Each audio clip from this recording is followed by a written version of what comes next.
Hey everybody, this is the DawgHouse on NTN power rankings for Supercross for the round 13. After round 13 there, the guys just got finished racing at St. Louis, and we do our top 5 power rankings for the 250s and the 450s. So in the 250s, down at the number 5 spot, we're ranking Jesse Nelson on his Kawasaki. Jesse runs like second in the points in the West. He hasn't raced in a while, so it'd be good to see him next round out in Houston. But he claimed our number 5 spot. Tyler Bowers, who, believe it or not, is behind Nelson in points in the West on his KTM. A lot of us have good feelings about him, and he made it into our number 4 spot. Our number 3 spot is Justin Bogle of the East, and he is he's on his Honda there. And Ken, what brought Justin Bogle to the number 3 spot? Well, one of the reasons you have to consider Justin Bogle in there is Justin Bogle, as if you look at the rest of the field in the 250 East, he, other than Musquin, he's the only one in it that's given any competition to Musquin at all. He's getting He's getting fairly good starts. He's getting pretty consistent points. He's not having the domination that Musquin is, but nonetheless, he's the only guy out there that's providing any kind of consistent competition for Marvin Musquin.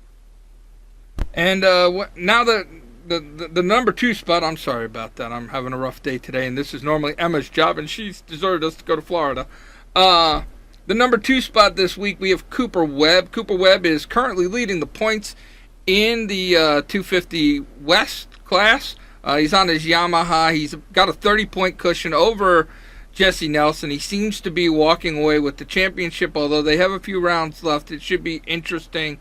I definitely think he's the strongest guy in the West, and he's one of the strongest riders. I can't wait till Las Vegas when we see a head-to-head between Webb and Musquin to settle who's the best of the best. In our number 1 spot, we just talked about the guy a little bit. Marvin Musquin is number 1 on his KTM. Warren, what brought Marvin Musquin to the number 1 spot? Consistent domination. That's all it is. He has won every race but one, and he finished second in that race. Unlike Webb, who has had up and down with a couple different races and been heavy competition, Musquin has just run away from everybody almost every single time.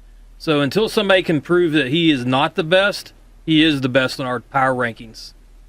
And that brings us to the 450 classes, which, 450 is the big boys. That's the main event, folks. In 450s, we have down there in the number 5 spot, it's actually Chad Reed, who a lot of us call the old timer. He's coming back from injury.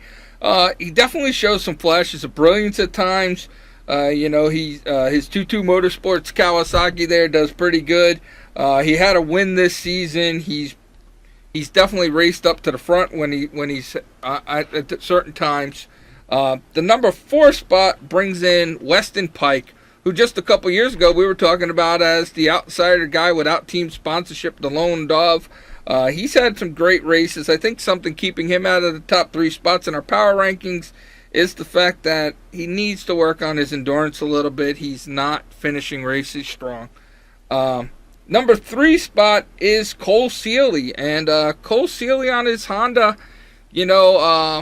probably could have been Trey Kennard in that spot, but Cole Seeley is still racing, and Trey's out with an injury. He's definitely having a good season. He's sitting 4th in points. I definitely see him passing Trey Kennard this week in points. He's going to be, he's going to be sniffing around 2nd in points. I do believe the lead's probably out of his reach. Speaking of above him, number 2 spot is Eli Tomac, guest we recently had on the show. Ken, what brought Eli Tomac to the number 2 spots? Well, from a consistent standpoint, Tomac's the only guy who can provide any competition at all to Dungey, and even that's arguable, but he is capable of winning races. He in my mind, he's the second best rider out there. He just has to wait until Marvin Musquin doesn't win races so he can win in the 450 class. But he's a good points getter, and he's the best guy out there, but he's a step right now behind that KTM. Yeah. In the number 1 spot, we got Ryan Dungey, former champion. He's on a KTM, a new bike. He's actually the only guy, Warren, who had everybody's vote for first place. Tell us about him. How can you not vote for him for first place? He is just dominating, just like Muskin is in the 250 East. He's dominating the 450 all across the nation. From start to finish, he gets out of the whole shot, and if he doesn't get the whole shot, he's really close to it, and he just runs through whatever's in his way, and just once he's in front, no one's going to catch him. All right, and that wraps up our Supercross 450 rankings and our power rankings for the week.